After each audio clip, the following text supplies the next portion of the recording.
He's running for governor. His name's Jeff Johnson, and he's a Republican. Jeff, thanks for joining the podcast again. Good morning. How you doing? I'm great. How are you? I'm doing great. Thank you. So, what kind of hours are you keeping these days, Jeff? It's busy, but, this is how I wanted it to be. So it's been good. It usually starts around 6, and somebody drops me off at home around 9, 10, or 11 at night, and we start again the next day. So it's been crazy, but a lot of fun. Okay. So talk about this is one of the things from my old campaign days that I still get a kick out of. How many cups of coffee a day? I am not a coffee guy. I'm not a caffeine guy. Interesting. I survive on sugar, so. Okay. Well, and that, it's funny because you and I know a lot of the same people, but, my colleague Dave Lee over at WCCO Radio is not a caffeine guy either. Really? And I've gone off and on. But when I've been off caffeine, I have noticed that it's the sugar that keeps me going. Yep. So what are your sugar vices there? I think every town over 100 has a Dairy Queen in Minnesota.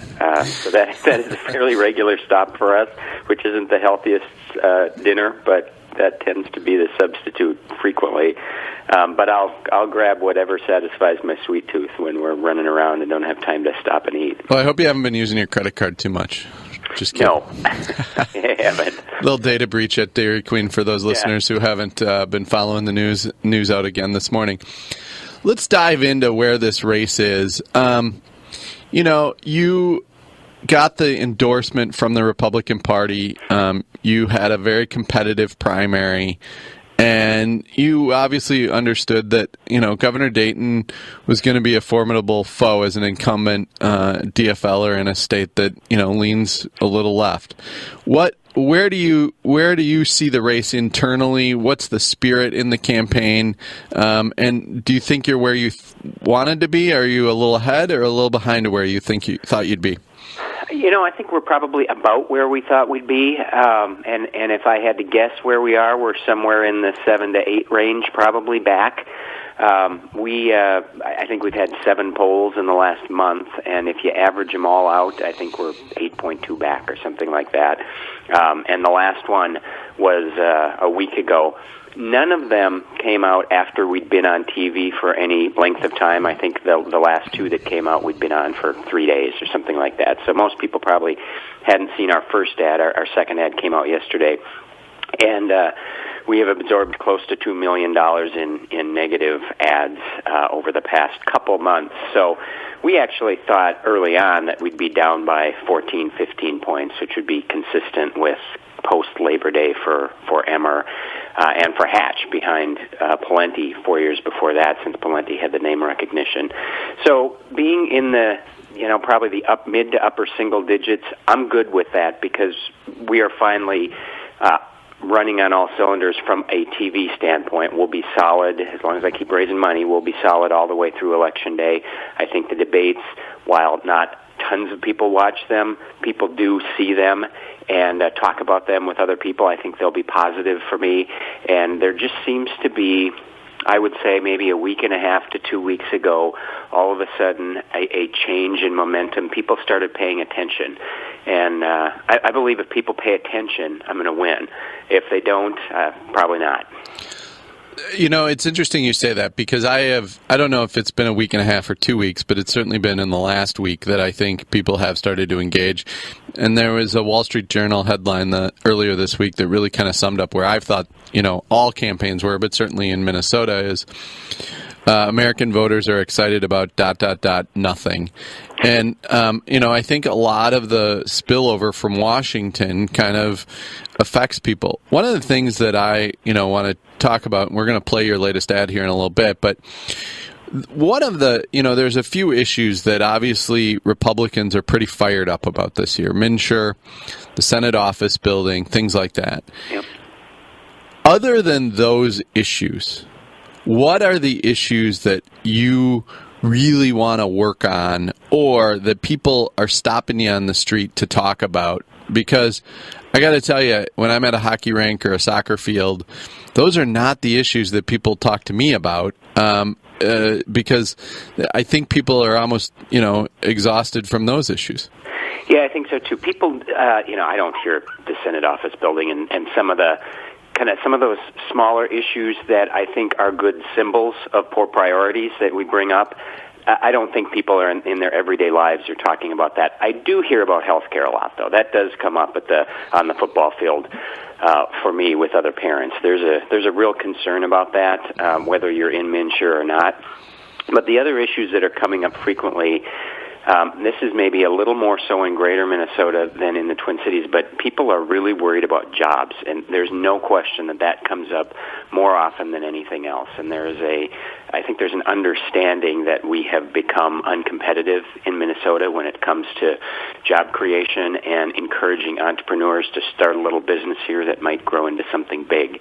So that is a big deal to people. People in Minnesota are always worried about K-12 education, yep. And that will always be the case. And they have different concerns depending upon what part of the state you live in. But there's certainly a lot of talk about education and what we spend on it. And you hear both opinions on that, and whether we're competitive, whether we're demanding results. People talk about the achievement gap, especially here down in the Twin Cities. And then I hear a lot of talk about government just spending money wisely. I don't hear a lot of people yelling and screaming about taxes. Some do, but probably not as much as in past years. But I hear people saying a lot, I live in a high-tax state, so be it. But I wish government would actually spend my money wisely. When you talk about education, there's been a few articles out about how you and Governor Dayton differ. Can you be precise about your governor, what you're going to focus on specifically in education? The achievement gap will be at the top of the list. We've had one of the worst, if not the worst, achievement gaps in the country for 30 to 40 years in Minnesota, which is just, that's embarrassing, and it's wrong, and it's unconscionable, and we don't really do much about it. And I think both parties can take some blame for that. We've just never had a governor who is willing to say, I'm going to take this thing head on, because we can't be giving up on 12 to 15% of our kids that are in school districts or in schools that are just chronically failing them. So that is going to be at the top of my list, and I can give you a bunch of ideas on that. But then also teachers, I think. Here's a really fundamental difference between Governor Dayton and me. I believe that we should be giving our schools the power and the flexibility to hire and promote and reward and pay better the very best teachers. And any study you read, or almost any study you read, will say that the two things that best predict success for a kid in school are, number one, involved parents, and number two, great teachers. And I don't think there's a lot that government can do to force parents to be involved. They're going to make that decision themselves. We can remove barriers, but they're really going to make that decision. But there is so much that we can do at the state level to help our schools retain and reward and promote the very best teachers, and we're not doing that. In fact, I think Governor Dayton is actually preventing them from doing that, and the reason is his education policy is being set by a special interest, the teachers union, at least the leaders of the teachers union. And I'm not an anti-union guy. I grew up in a union household. I have represented unions as a lawyer, but I get so frustrated to see that our education policy, especially these last couple of years, has really been set by the union. And I'll give you a couple examples of that on the teacher issue. Number one is the last in, first out bill. That was a 10-year reform bill that was passed by a very broad bipartisan margin within both houses of the legislature a year or two ago. My DFL senator was chief author. And what it said was it sought to change the law. Right now, the law in Minnesota says that if a school has to lay off a teacher, the only thing they can look at is how long the teacher's been there. So last in, first out. The newest teacher goes, even if that teacher is a superstar. What the legislature passed, again, on a broad bipartisan basis, was let's change the law to be more like most other states and let schools look at tenure along with other things like performance or something else. The governor vetoed that bill. There was no substantive reason to veto that bill. It simply happened because a special interest told him to. Another example would be Teach for America. You probably know about that, Blois, and it's a national program that is loved by liberals and conservatives alike because it has great results. It trains students right out of college to go into inner city schools. They focus on inner city schools to make a difference in the lives of a lot of underserved kids, and they have really positive, measurable results. And I believe there was about $1 million allocation for that, again, on a bipartisan basis. And the governor vetoed it. And by the way, this governor doesn't veto spending. He loves spending money. But he vetoed that $1 million allocation. And again, there was no substantive reason for that other than a special interest told him to. So I think you're going to see a very fundamental difference in education focus. It will be on more flexibility for our schools with respect to how they reward and hire teachers, and probably even more broadly than that, more flexibility, fewer strings attached for schools, and also a real focus on allowing our schools to be more creative and innovative with respect to solving the achievement gap in certain parts of our state. Let's go back to the achievement gap. It is one of those bipartisan things everybody cites that they want to work on. Excuse me. How much have you campaigned in, North Minneapolis or places outside that are really suffering from this? And what do you think the outrage is of either those parents or the community leaders there? Because it strikes me that, and I thought about this morning when I read the Star Tribune and Keith Ellison profile about him kind of knocking on doors and getting people out to vote in North Minneapolis, is that we all kind of get outraged about some of the things that happen in some of these poorer places, from the achievement gap to youth violence, etc. But I got to tell you, I don't go there and do work, and maybe I need to look at myself in the mirror. How do you look at yourself in the mirror as governor and say, no, I really, really need to engage there? What is it that you either have done that says you'll do it again or do it there, or that you said, you've looked at yourself in the mirror and said, no, that's some place to spend some time? Well, I have spent time on the campaign. Well, two ways. Number one, on the campaign trail.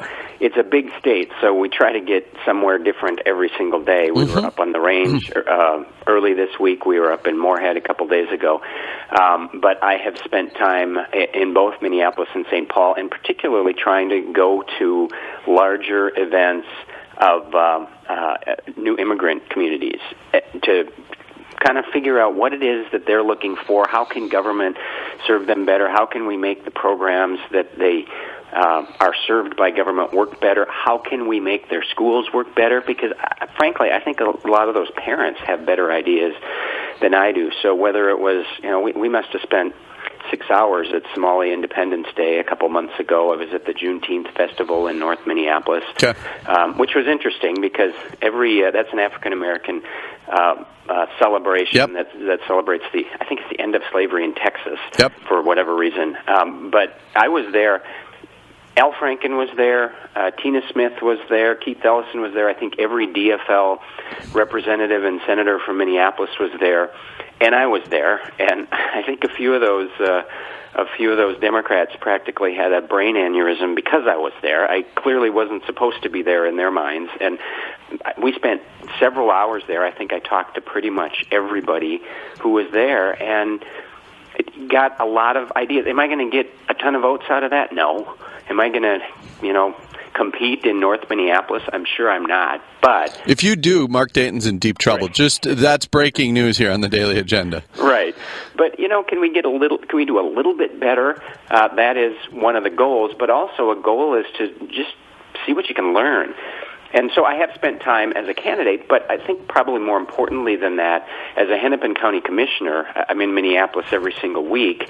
And obviously, even though I represent the western and northwestern areas of the county, a lot of our focus when it comes to county services is on Minneapolis, because there are needs there that we don't have in Plymouth, where I live. And so I have spent a lot of time working with some of those community organizations and community leaders, not always agreeing with them, but trying to come up with different ideas to solve problems that match my philosophy. And some of them like the ideas and some of them don't. But I think I probably understand what's going on in Minneapolis, for example, better than maybe some other Republican candidates have in the past who've just never spent any time there because of my job the last 6 years. We're with Jeff Johnson, Republican candidate for governor. We're going to take a quick break. When we come back, we're going to talk about the ad Jeff released yesterday and kind of how this final month of the campaign is going to shape up. You're listening to Blois Olson on the Daily Agenda on the Tom Bernard Podcast Network. I'm Blois Olson here with Mark Cummins, president of the Minnesota Credit Union Network. Mark, everywhere I turn, it seems that I see a credit union. Can you talk about the connection credit unions have built within the community? Blois credit unions are owned by members. Those members are your neighbors and friends. They are the coaches, PTO presidents, and small business owners. What are some of the ways credit unions are connecting in communities in Minnesota? Well, at Como Park High School and Owatonna High School, credit unions are engaging with students and teachers about financial stewardship. Whether it's teaching about credit, budgeting or savings, or even helping with college financing, Minnesota credit unions are a convenient local choice for Minnesotans. That makes sense, Mark. People are looking for more choices. How do credit unions provide that? Minnesotans like local. They want to know that any profits from credit unions go back to the members. The dollars stay in the community. Credit unions are owned by the members, and that ensures that their interests are local and community-based.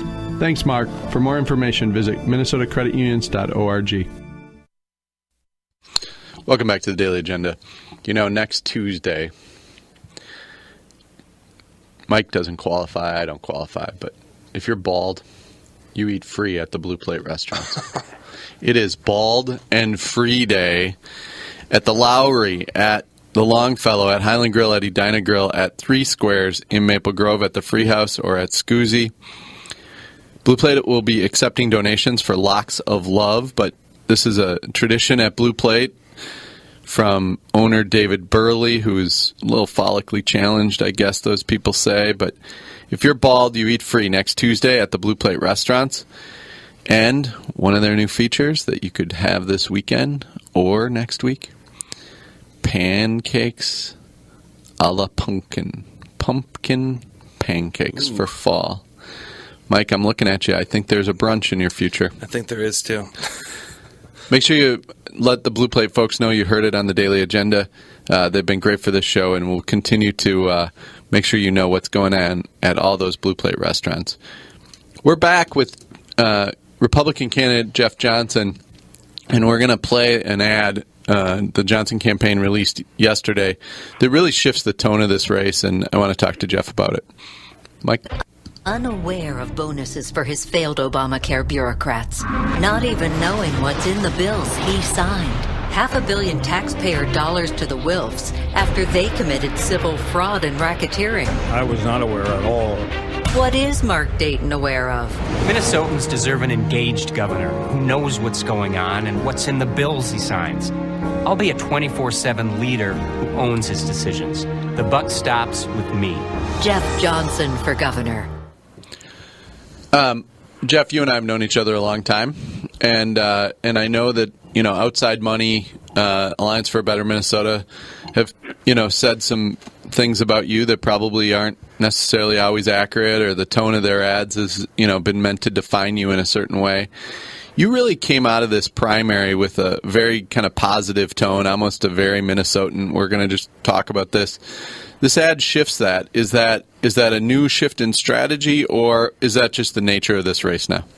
I think it's the nature of the race, and the competence engagement issue has been consistent for me throughout the campaign. Actually, I've been talking about the fact that this governor is just not engaged. He doesn't seem to know what's going on in his own administration, and not even in the bills that he signs. So that has been consistent. We haven't been up on TV with that message in a pretty hard-hitting way as this one is.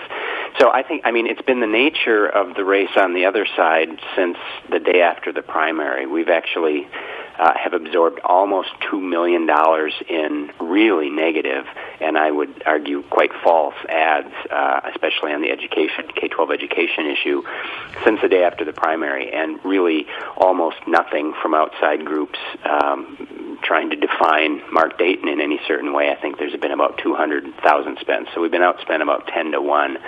on that side. And this is an important message in the race, and I think it's a very valid message to point out the fact that I think one thing that Minnesotans really value is a very engaged and involved governor who knows what's going on and is constantly involved in policy rather than essentially letting others figure out what should happen, or maybe relying upon others, and in the case of Governor Dayton, often when something goes wrong, blaming others. And we are very different that way. We're going to have a very different style about governing. There's two words you use consistently there, engaged and competent. Let's talk about engaged first. While this governor has not, maybe, he's talked about either not reading a bill or things like that. I think if you ask Governor Pawlenty, you ask Governor Carlson, you ask, they've always said they haven't read every word of every bill, but they rely on staff. Do you think there's staff issues in the current governor's office? I don't know if there's staff issues, but the bottom line is the governor is responsible, and I suspect most governors don't read every line of the 180-page tax bill. I get that. You probably didn't as a House member. Well, actually, I read every bill that I signed. I can't promise you that I understood every word. But as a governor, my goal will be to try to read all the bills. But I'm going to rely heavily on staff, as we all do, and as I'm sure the governor does. But there's a big difference in saying that a governor doesn't have to read every word of a bill, and a governor doesn't have to understand some of the major provisions in the bills that he signs and advocates. And there are several examples of that. The Vikings stadium bill is maybe the best one because there were multiple pieces of that, very fundamental pieces of that he expressed outrage about after he signed the bill. And he didn't just sign the bill, he at least claims that he negotiated the bill, but he didn't know what was in it. And he didn't know there was a farm equipment repair tax in the tax bill. That was a really big piece of the tax bill. It was a brand new tax. He criticized the Senate office building for being extravagant, but he signed the bill that funded the building. So there are a lot of examples of that, and I think being engaged, to me at least, means not just reading bills, but at least knowing what's in bills, and then also just being involved in some of the major issues that are facing the state rather than waiting until something becomes a crisis. And I'll give you a great example of that because we were up in Moorhead on Wednesday for our second debate, and there's a big water diversion project that is being hotly contested up there. It's largely led by the federal government, and it's been going on for quite a few years. The federal government wants to pump a lot of money into a water diversion project that mostly helps Fargo because Moorhead is much further along when it comes to protection, but also helps Moorhead some. And they're fighting about it because the plan right now has some farmers in Minnesota taking the brunt of the diversion of the water, and so they're not happy about it. And the governor has been pretty much AWOL on this thing for several years, and about 2-3 months ago, in an election year, he went up to Moorhead and the surrounding areas and had some town hall meetings and spoke very angrily about how horrible North Dakota has been treating us and threw some bricks at him and said, "You can't push me around." And then the next day decried the fact that we can't work together and get this done. If he had been involved all along, he should have been meeting with the governor of North Dakota and saying this is something we have to get done, but there are some Minnesota citizens who are going to be hurt the way you're doing it right now, so let's figure out how to make it happen. And we don't see that from this governor. And I can give you several other examples, but that's the one that just came up a couple days ago. So that's kind of the engagement question and whether or not he's there. One of the specific pieces in this ad, is about the Viking Stadium, and it calls out the Wilfs specifically after they, quote, committed civil fraud and racketeering. Are you concerned about the Wilfs' ownership of the Vikings? No, it's not about the Wilfs. This commercial and that message was about the governor, again, not being engaged or knowing what was going on. At least he claims that he negotiated the Vikings deal. And after the Vikings deal was inked and signed, and he signed it, the news came out, and people knew this news before, but it became headline news for whatever reason after the bill was signed, that Wilfs were having some pretty serious legal problems. And the governor's response to that was, well, this is ridiculous. We need to do due diligence on this and make sure these guys deserve to have this deal. Well, you do due diligence before you sign a deal, not after. And I think that's a perfect example, again, of a governor. He claims that he negotiated the bill, but he apparently wasn't paying much attention to what was in it. So to me, it's not about the Wilfs. It's not even about the stadium, although I have my opinions on that. It's about the governor not being engaged and not really knowing what's going on.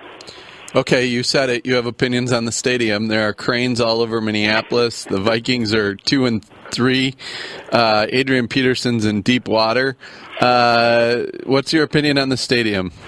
Well, I don't think it was a particularly good deal for the taxpayers of Minnesota. And you're not going to find a bigger Vikings fan than me or anyone else in my household, and we will be Vikings fans till the day we die. You damn near named your kids after Vikings. That's right. So if we have another 3-13 Les Steckel season, we will still be Vikings fans. But what concerns me, among other things, about this Viking stadium was that I think the governor felt like we have to get a deal no matter what. It doesn't matter what it looks like. Let's just get it done. And they got a deal. It wasn't a particularly good one, especially if you compare it to at least certain other deals around the country. The other message that's in this ad that you've said even on this show this morning is competence. Are you seriously concerned or raising questions that maybe Governor Dayton isn't competent to be governor? And by competent, what do you think that means? And in your vision, or as you've watched him work, not specifics about examples, but you've engaged with him, you've talked to him, you've seen him in these debates. Is there a competency issue in your mind? Yes, absolutely there is. I don't think he's competent to be governor. I don't think he has the capacity to handle such a big job. And this doesn't have, because I know the follow-up question is going to be, does this have something to do with his health? And to me, it has nothing to do with his health. I think it probably has more to do with his style. And it's not all that different to me than the question of engagement. I think competence is how involved are you? Do you understand what's going on? Are you able to think through an issue and really be involved enough in it to make sure that the outcome is what we want? And Minshew is probably the best example of the competence issue. Clearly, in my mind, the people that he appointed to run Minshew, both the board and the top staff, are not competent. And I think we can look at result after result after result. I think part of the governor's job, part of a measurement of the competence of a governor, is to make sure his staff is actually doing what they should be doing, and he doesn't seem to want to touch that issue. You talk about style, but you also use the word capacity. Is it that he's not interested, he doesn't have the capacity to be interested, or, I don't want to dive into health because obviously that's a very touchy subject, but you and I have both been involved in organizations throughout time where somebody, doesn't have the capacity to do the job. Is it about his thoughts, his brain, his bandwidth? What do you think it is? I don't know what it is, but I see it happening in example after example where, and maybe more of it is just the fact that he seems completely distant from the policy that's going on. I don't know if it's a disinterest on his part or otherwise, but I'm not sure how to put that into more specific words than it doesn't seem to me that he is up to such a big job. Let's shift to economy and job climate. You raised it before. Republicans have harped for a long time about Minnesota's tax system.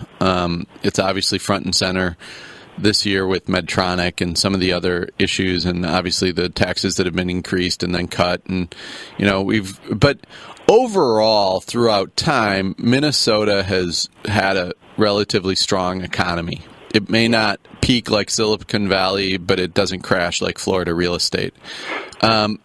Where are the tweaks, or is there a full overhaul that needs to be made in our tax system?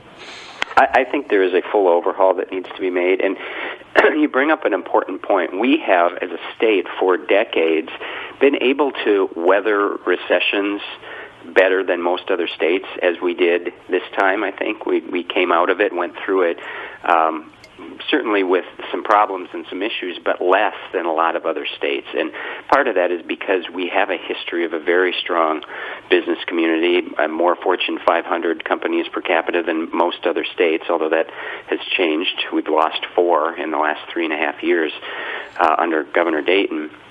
But I think, particularly after what we've seen the last couple of years, we need to look at the entire tax structure. It's not about just saying, well, let's remove the new 4th tier that they just created and that solves the problem. Because I think before the tax increases of last year or 2 years ago, we needed a tax overhaul, and the governor actually agreed with that. If you remember right, during the campaign, he talked about taxing the rich, but after the campaign, after he was elected, he talked about the need for complete, comprehensive tax reform so that we are more competitive with other states, especially in this region. And he had his revenue commissioner traveling the state for 2 years, meeting with communities all over the state, saying, what changes do you think we need to make? Get ready. This is going to be big. We need you to buy in as stakeholders. And so everybody was waiting for some really significant reform. And then the governor got a gift that any governor would dream of, an all-DFL legislature, or a legislature all of your own party as governor. So you really could do something pretty significant if he wanted to. And the bill that he put out there, the reform in it was essentially huge tax increases. He broadened the sales tax, which I have always said we ought to be at least open to considering and looking at.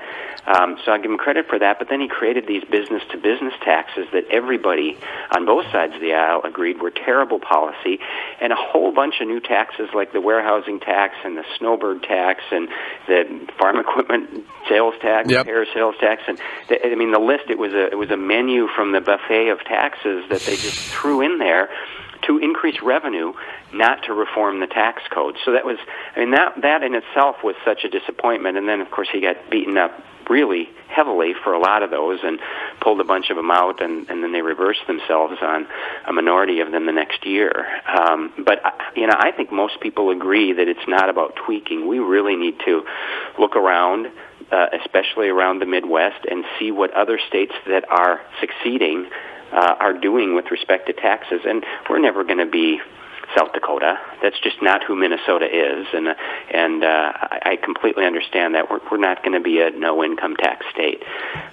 But we've become so uncompetitive, and I'm sure you have, Blois, if you go to border communities, it is shocking what is happening to Moorhead versus Fargo, for example, or Wahpeton versus Breckenridge, or you can go all around the state and see how hurt our border communities are because businesses, especially small businesses, are either moving or starting across the border. They can pick a side, essentially, is what you're saying. Yeah, it's easy for them to do that, yes. So as we look at that, I've always said that, we need roads in Minnesota. We need schools. There are certain things here that are valuable. Is there a state that has done tax reform or has a tax system that we could model? Because I always say they have to pay for roads in Texas, too. Right. How do they do it? And I've been to Florida. There's a lot of congestion, but they have roads and things work there. The schools might not be very good, but is there a state that you think has really done this well and kind of evolved out of maybe old progressive tax systems to a new model? There isn't any one particular state, and I'm not sure that any state has done it just right. And Minnesota will always do our own thing, as we should, because we are better than most other states. But I think what you do is, especially as you look around the Midwest and you see which states are thriving. and not just thriving for business creation, but are actually still providing the services to people that government needs to provide well.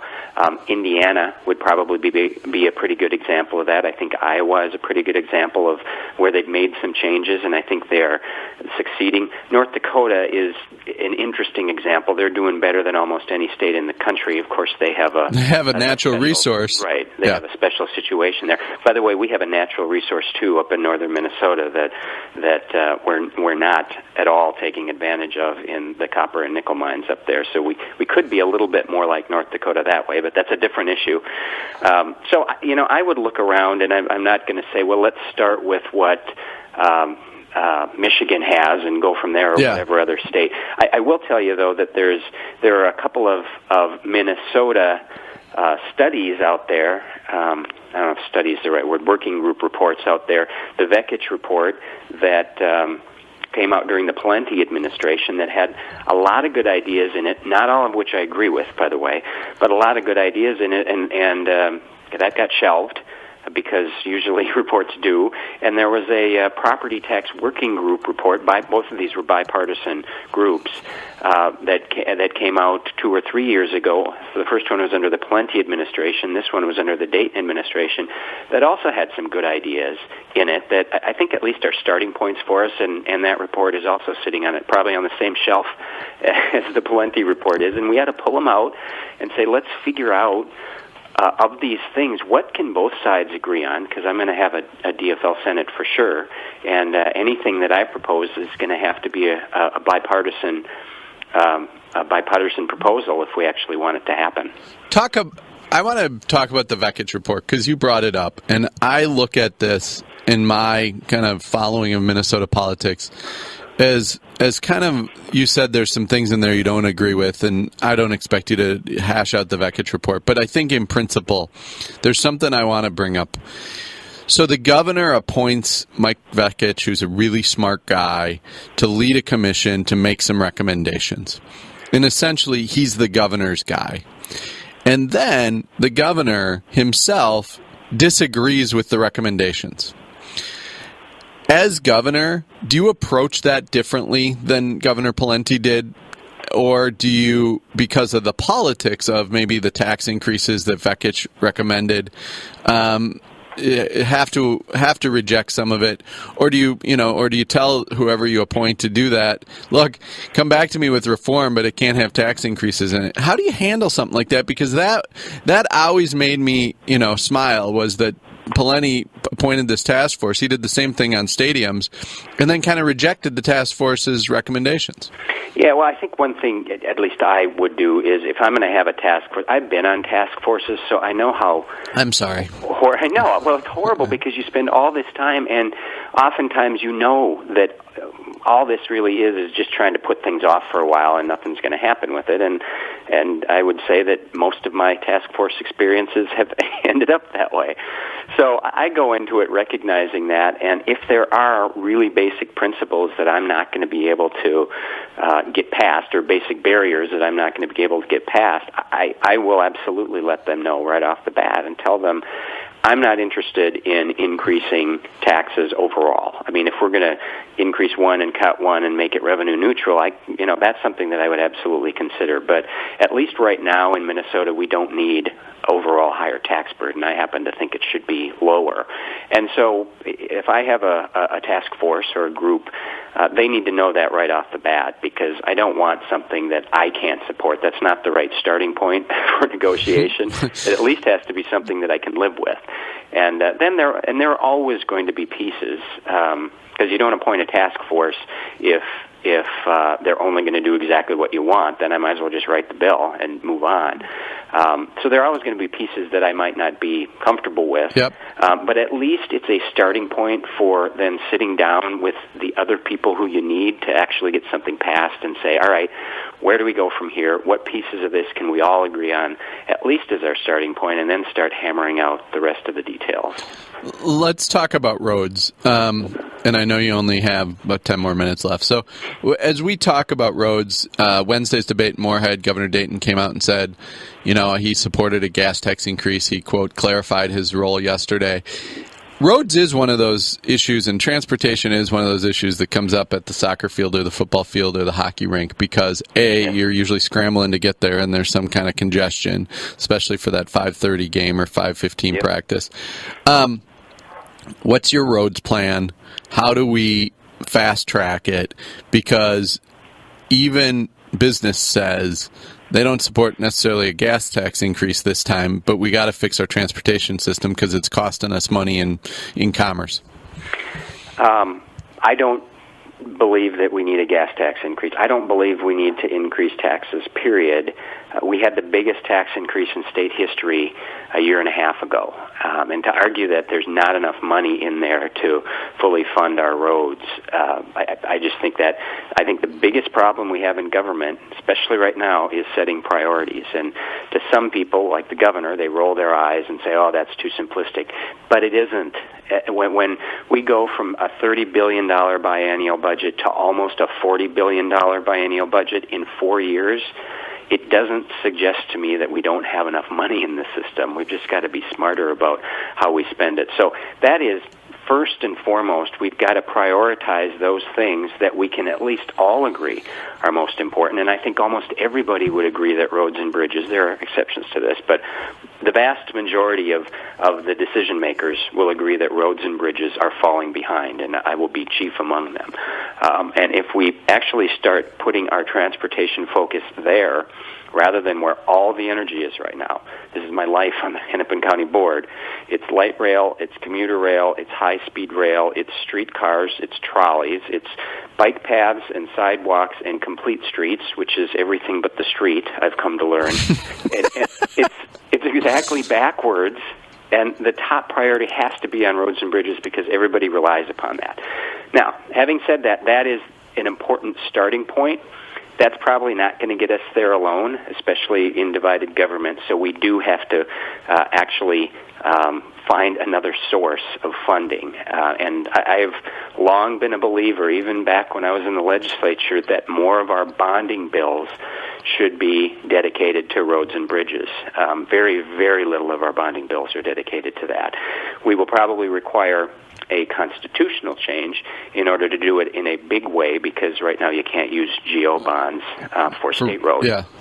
But you can for county and local roads. And so we could immediately be fed up considerably to take care of, probably half of the roads in the state. And then we'd have to seek a constitutional change in order to do that at the state highway level as well. So you get the constitutional change. Let's say you lay all the groundwork for a big roads thing.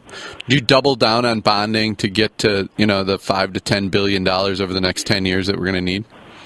Well, and I don't know if that number's right, Blois. I've seen a bunch of different numbers, and a lot of the larger numbers include a lot more trains in there, and I just don't happen to believe that is the wisest use of taxpayer dollars. But we do need an increase.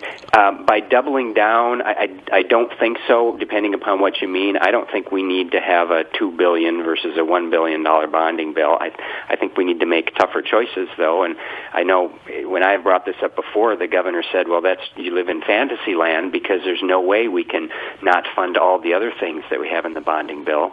But there is. There absolutely is. Every family and every business in Minnesota has to make tough choices and can't fund some of the things they really want to fund but don't absolutely need. And I think we're at that point in government where we got to say, okay, we need to spend more, maybe a lot more, on our roads and bridges, and it means that some of the other things that we want but don't need are either going to have to be canceled or maybe put off for a while. One thing on transit and rail is that business has been supportive of rail. The Southwest line is supported by United Health and Twin West Chamber, and some of those traditional business groups that Republicans really like to point to. Yep. What kind of conversation do you have with those groups if you're governor and they still want funding there?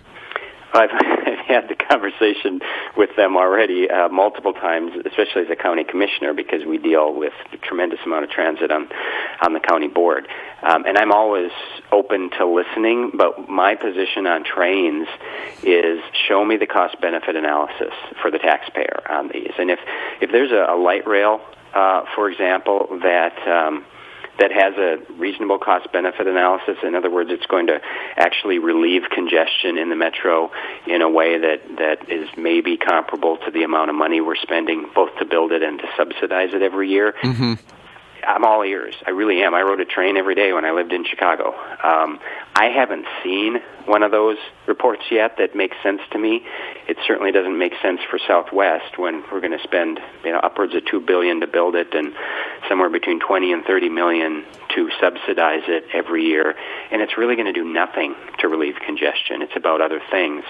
That's my response to the business community is, show me the cost-benefit analysis. That's the language they speak. And, they have probably other reasons for it than what I think we should be spending transportation dollars on. So they don't always love my answer to that. But as I said before, when it comes to schools, I'm not going to let the teachers' union dictate my policy. When it comes to transportation, I'm not going to let the business community do it either. As we start to wrap up here, we're with Republican candidate for governor, Jeff Johnson. Thanks for spending some time with us today on issues, not just, fun, lighthearted stuff. What is it that really drives you to want to be governor of the state of Minnesota? This is going to sound really cheesy, and I'm not a real cheesy guy, but I, from my experience, both at the local level on the Kennebunk County Board and in the legislature, I believe that a strong leader can actually change the direction of the state in a positive way. I don't know that I believe that anymore at the federal level. I don't know how we fix the federal government. It's such a disaster. But I believe at the state level that things can happen, and they can happen quickly. And I think we've seen it in the last couple of years. I think it's gone in a negative way, but the state has changed its direction rather dramatically in a couple areas. And I think that comes from who's at the top and who they appoint as their commissioners, and also we've got all DFL legislature now too. So, when I look at the top three issues that I've been talking about all along, I believe I can go in there and actually make improvements to the K-12 education system and actually make our business climate better so that we are creating more good jobs rather than just low-paying jobs, and make government work better for people by auditing programs and measuring and making sure that the programs we're spending taxpayer dollars on actually are producing results. Next Tuesday, you debate Governor Dayton and Hannah Nicolette again. How do you feel about Hannah Nicolette being in these debates? And then I'll save B for when you're done with that answer. I'm fine either way. What we have said all along is whatever the organizers decide, I'm perfectly comfortable with that. I get along great with Hannah, so I don't know. I don't know what the other three look like, but we are open to doing it either way. And then second, yesterday after the governor made his kind of clarification on the gas tax, one of your supporters kind of took to Facebook and talked about frustration with the media that you are accused of, quote, going negative with the ad, and Governor Dayton gets away with just clarifying his position on the gas tax. How do you feel about media coverage of the race? Has it been fair and or adequate to really cover this race, or investigate either the positions you've taken of incompetence or lack of engagement from Governor Dayton? Honestly, there's little interest on the media's part in questioning Governor Dayton about anything. That is a frustration. I don't talk about it much because, it's kind of just whining to most people. It is what it is. But I have press conferences, and they hammer me with questions, and I think in most cases they're good questions, really tough questions. And then I watch a press conference with the governor, and none of that ever happens. And that's frustrating, but it is the nature of who the media is largely right now, and I wish it were different, but it's not. So, I got to work harder to get my message out. Sounds great. Jeff, thanks for joining the Daily Agenda today, and good luck down the road. Thank you.